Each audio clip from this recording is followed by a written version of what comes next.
Hello, hello, hello. Magre-react lang ako dun sa mga nagsasabi na weak leader si PBBM. Okay. Sabihin na natin na weak sa paningin ninyo dahil hindi siya nagre-react, wala siyang sinasabi, or ano man sa mga criticize sa kanya. Siguro, para sa kanya, ewan ko lang, yun lang ang tingin ko. Kasi, yun yung personality niya.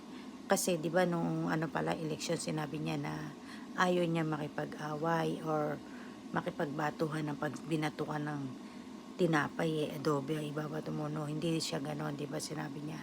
So, yung mga issue, kaya niya hindi sinasagot is maaring pinag-iisipan niya mabuti kung ano ang tamang isasagot sa mga taong nagtatanong sa kanya dahil mahirap ang bira ng bira sa mga interview.